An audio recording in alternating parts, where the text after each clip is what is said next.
السلام علیکم ناظرین، آج میں آپ کو بتاؤں گی کہ اسلام نے خنزیر کو کیوں حرام قرار دیا ہے۔ ناظرین، ویسے تو یہ بات ڈھکی چھپی نہیں ہے کہ خنزیر جسے سور بھی کہا جاتا ہے، اس کا گوشت کھانے کو اسلام نے سختی سے منع فرمایا ہے اور یہ حکم اپنے اندر کئی مصلحتوں کو سموئے ہوئے ہے۔ غیر مسلم تو اس کو کھاتے ہی ساتھ ساتھ ان کے اور بعض مسلمانوں کے دلوں میں بھی اس کی وجہ جاننے، اس کی مصلحت سے پردہ فاش کرنے کے لیے سوالات اٹھتے ہیں۔ قرآن پاک میں کم سے کم 4 مقامات ایسے ہیں جہاں خنزیر کا گوشت کھانے کی ممانعت آئی ہے، جس میں سورہ المائدہ کی آیت نمبر 3 میں کچھ اس طرح سے واضح بیان ہے: اور تم پر حرام کیا گیا مرا ہوا جانور اور بہتا لہو اور سور کا گوشت اور جس چیز پر اللہ کے سوا اور کا نام پکارا جائے، اور جو جانور گلا گھونٹ کر مر جائے، اور جو چوٹ لگا کر مر جائے، اور جو گر کر مر جائے، اور جو سینگ لگ کر مر جائے، یہ سب حرام ہے۔ اور وہ جانور بھی جس کو درندے پھاڑ کھائیں، مگر جس کو تم مرنے سے پہلے ذبح کر لو، اور وہ جانور بھی جو تھان پر ذبح کیا جائے۔ قرآن کریم میں یہ احکامات اتنے واضح ہیں کہ جو مسلمانوں کو مطمئن کر دیتے ہیں کہ خنزیر کا گوشت حلال نہیں ہے۔ قرآن پاک کے سوا اس کے حرام ہونے کا ذکر عیسائیوں کی کتاب بائبل میں بھی آتا ہے، جس میں بھی واضح طور سے اس کا گوشت کھانے سے منع فرمایا گیا ہے۔ بائبل کی کتاب پرانا عہد نامہ احبار باب نمبر 11 آیت 7 اور 8 میں اس کا ذکر موجود ہے۔ اور سور کو کیونکہ اس کے پاؤں الگ اور چرے ہوئے ہیں پر وہ جگالی نہیں کرتا، وہ بھی تمہارے لیے ناپاک ہے۔ تم اس کا گوشت نہ کھانا، ان کی لاشوں کو نہ چھونا، وہ تمہارے لیے ناپاک ہے۔ عیسائیوں کی ہی کتاب افتنشا کے الفاظ یہ ہیں: اور سور تمہارے لیے اس لیے ناپاک ہے کہ اس کے پاؤں تو چرے ہوئے ہوتے ہیں پر وہ جگالی نہیں کرتا، تو تم ان کا گوشت نہ کھانا اور ان کی لاشوں کو ہاتھ نہ لگانا۔ اور اسی طرح سے ان کی عہد نامہ کی کتاب یسع کے باب 65 اشعار نمبر 2 سے 5 تک میں بھی ایسے ہی الفاظ درج ہیں۔ ناظرین، ہم مسلمان کیونکہ اللہ کو ایک مانتے ہیں، اس لیے ہم اس کے احکامات کو دل و جان سے مانتے ہیں اور ہمارے لیے اس کا حکم ہی کافی ہے، مگر غیر مسلموں کو عقلی دلائل درکار ہوتے ہیں۔ اس لیے آئیے ہم اس کا حکم تفصیلی جائزہ لیتے ہیں اور ان سائنسی دریافتوں کو جانتے ہیں جو حال ہی میں پور پر ہوئی ہیں۔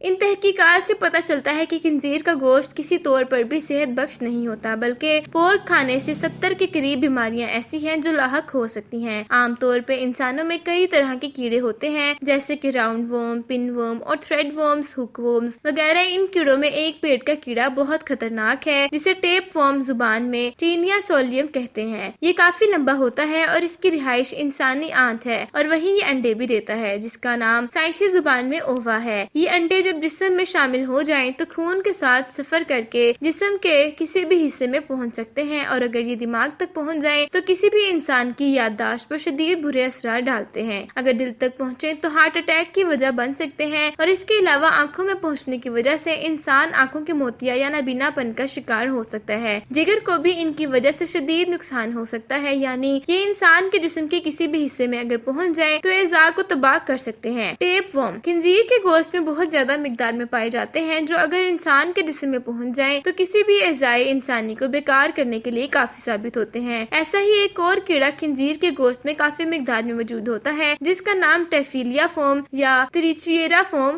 ہے اور کافی نقصان کا باعث بنتا ہے۔ عام طور سے ایک سوچ لوگوں میں پھیلی ہوئی ہے کہ اگر وہ خنزیر کا گوشت پکا لیں گے تو ٹیمپریچر کے باعث ان میں موجود کیڑوں کے انڈے مر جائیں گے اور جسم کو نقصان نہیں دیں گے، مگر ایسا نہیں ہوتا، کیونکہ ایک تحقیق جو امریکہ میں ٹرائی کیوڑا کیڑے سے متاثر 24 افراد پر کی گئی تھی، اس کے مطابق ان 24 میں سے 20 افراد نے سور کے گوشت کو خوب اچھی طرح سے پکا کر کھایا تھا، مگر پھر بھی یہ کیڑے ان کے جسم میں بہت زیادہ مقدار میں پائے گئے تھے۔ اس کا مطلب یہ ہوا کہ یہ کیڑے عام درجہ حرارت پر پکنے کے باوجود بھی زندہ رہتے ہیں۔ مزید برآں خنزیر کے گوشت میں پٹھوں یا مسلز کی گروتھ یا صحت کے لیے موزوں اجزاء بہت ہی کم پائے جاتے ہیں، بلکہ اس کے اندر چربی بہت زیادہ مقدار میں پائی جاتی ہے۔ یہ چربی جسم میں خون کی نالیوں میں جمع ہو جاتی ہے اور سٹریس، ہائپر ٹینشن اور ہارٹ اٹیک کے باعث ہوتی ہے۔ یہی وجہ ہے کہ 50% سے زیادہ امریکن لوگ اس ہائپر ٹینشن کے مرض میں مبتلا ہے۔ خنزیر دنیا کا سب سے غلیظ اور ناپاک جانور ہے جو گندگی، گلازر اور خود اپنا اور دوسروں کا فضلہ کھاتا ہے۔ ایسے گاؤں اب بھی دنیا میں موجود ہیں جہاں ٹوائلٹس نہیں ہوتے۔ ایسے میں لوگ کھلے مقامات پر رفع حاجت سے فارغ ہوتے ہیں اور ان فضلوں کو سور کھا جاتے ہیں، اور یہی اس جانور کی پسندیدہ غذا ہے۔ اس لیے سوچئے کہ ایسا جانور جو فضلہ کھاتا ہو، اس کا گوشت کیسے پاک ہو سکتا ہے۔ اکثر لوگ اس بات پر سوچتے ہیں کہ ترقی یافتہ ممالک امریکہ اور آسٹریلیا جیسے ملکوں میں خنزیر کی نسل اور ان کی پرورش بہت صاف ستھری جگہوں اور ماحول میں ہوتی ہے، مگر پھر بھی اصلیت یہ ہے کہ ایک ہی فارم میں ہوتے ہوئے بھی سب سور ایک ساتھ نہیں رہتے بلکہ ایک سور کو دوسرے سے جدا رکھا جاتا ہے۔ اس کی وجہ یہ ہے کہ اس جانور کی فطرت میں ہی غلاظت بھری ہوئی ہے، اس لیے یہ اپنے جیسے دوسرے سوروں کی غلاظت یعنی ان کا فضلہ کھاتا ہے۔ سور میں بہت زیادہ بے شرمی بھی پائی جاتی ہے، بلکہ پوری زمین میں سور ہی سب سے زیادہ بے شرم جانور ہے، کیونکہ اس کی شریک کے ساتھ اس کے دوست بھی شامل ہوتے ہیں۔ یہی سب کچھ امریکنز میں ہوتا ہے۔ جب وہ سور کا گوشت کھانے کے بعد ناچ گانے اور رقص و سرور کی محفلیں سجاتے ہیں تو شراب پیتے ہیں اور اسی مستی میں اپنی بیویوں کو دوسروں کو سونپ دیتے ہیں۔ اس بات سے ثابت ہوتا ہے کہ ان کے اوپر اس جانور کا گوشت کھانے کا کتنا گہرا اثر ہے۔ اس لیے اللہ نے قرآن پاک میں اور اپنے رسول اللہ صلی اللہ علیہ وآلہ وسلم کے ذریعے ہم مسلمانوں کو حکمن اس غلیظ اور گندے جانور کو کھانے کو منع فرمایا ہے۔ اللہ تمام مسلمانوں کو اس سے محفوظ فرمائے، آمین۔ تو ناظرین، یہ ویڈیو زیادہ سے زیادہ شیئر کریں تاکہ لوگ بھی اس غلاظت سے محفوظ رہ سکیں، آمین۔